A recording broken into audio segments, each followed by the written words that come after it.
사업하시는 분들, 자영업자분들 이분들은 좀 매출이 줄어든 게 내 잘못은 아니잖아요. 이럴 때는 법원이 어떻게 보나요? 어떤 특별한 사유로 매출이 감소하더라도 그거를 법원에 소명하는 것은 쉽지는 않다. 그게 이제 피해자가 책임지지 않을 사유라면은 제 판단으로는 가능할 수도 있을 것 같습니다. 변호사님이 좀 봐주실 수 있는 건가요? 월 소득이 줄어들어서 변제가 조금 힘들다. 그러면은 변제 계획 수정이 필요한 경우라면 저희가 봐드릴 수 있습니다.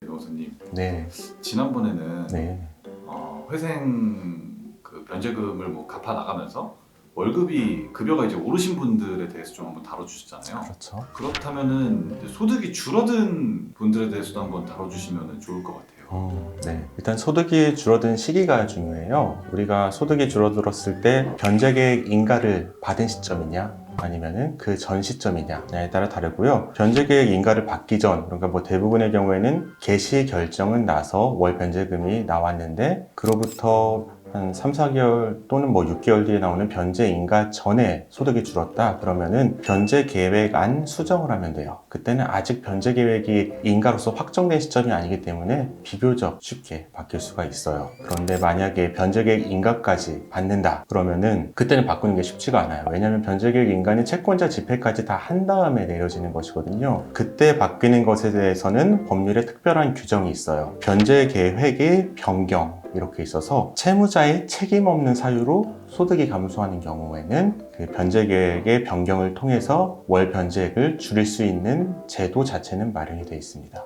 이 사람 소득이 줄어든 게 이 사람 잘못은 아니다. 이게 네. 입증이 되면은 네. 그거를 어떻게 입증을 하나요?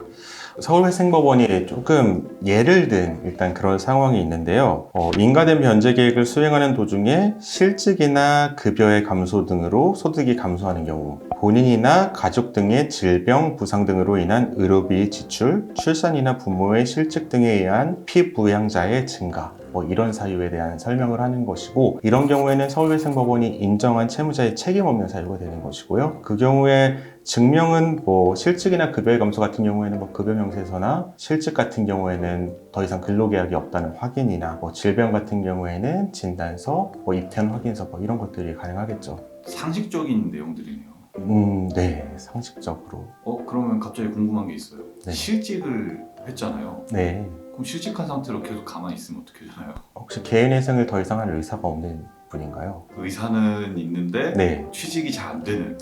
취직이 잘 안 된다. 그런 경우에는 일단은 본인이 일단은 판단을 해야겠죠. 내가 앞으로 남은 이 시간 중에 다시 직장을 구해서 개인회생을 이어갈 것이라고 판단을 하면은 법원에 조금 변제 기한을 길게 해달라, 더 연장해달라고 해서 조금 밀리더라도 납부할 수 있는 기회를 마련할 수가 있겠고요. 실직을 했는데 내가 특별한 사유로 인해서 다시 직장을 가질 수 없을 것 같다. 이 경우도 두 가지로 나눌 수 있을 것 같아요. 절대 못 가질 것 같다. 예를 들어서 굉장히 다쳐서 아니면 큰 질병에 걸려서 못 갚는 경우에는 파산으로 갈 수도 있고요. 또 특별면책이라는 제도도 있어요. 그 제도를 활용할 수도 있고요. 이게 급여를 받는 분들이나 규칙적인 소득이 있는 분들은 앞에 정리해 주신 것처럼 좀 상식적인 선에서 쉬울 것 같아요. 네. 근데 문제는 사업하시는 분들, 자영업자분들 이분들은 좀 헷갈리시고 궁금해하실 것 같은데 네. 매출이 줄어든 게 내 잘못은 아니잖아요. 아니, 내 잘못일 수도 있지만 네. 이게 되게 또 복잡하잖아요. 매출이 줄어든다는 그렇죠. 거. 네. 이럴 때는 법원이 어떻게 보나요?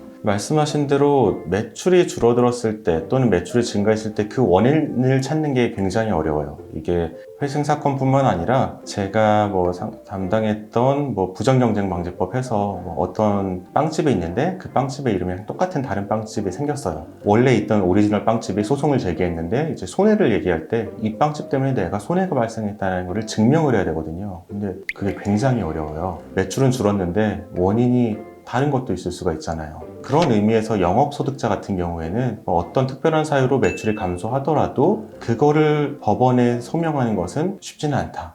누구나 이해할 수 있는 극단적인 상황들은 어떨까요? 내가 어떤 아이템을 가지고 장사를 하고 있었는데 네. 그거와 똑같은 업종이 대기업으로 네. 건너편에 생겼어요.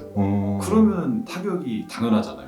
그렇죠. 그게 이제 피해자가 책임지지 않을 사유라면은 그런 게 회생을 신청할 때 전혀 예측할 수 없었던 상황이다. 대기업은 그쪽에 뭐 진출 못한다는 뭐 법이 있었다든지, 그런데 그 법이 갑자기 개정이 돼서 대기업도 사업에 진출하게 됐고, 그래서 바로 앞에 생겼다. 뭐 이 정도까지가 소명이 가능하다면은 제 판단으로는 가능할 수도 있을 것 같습니다.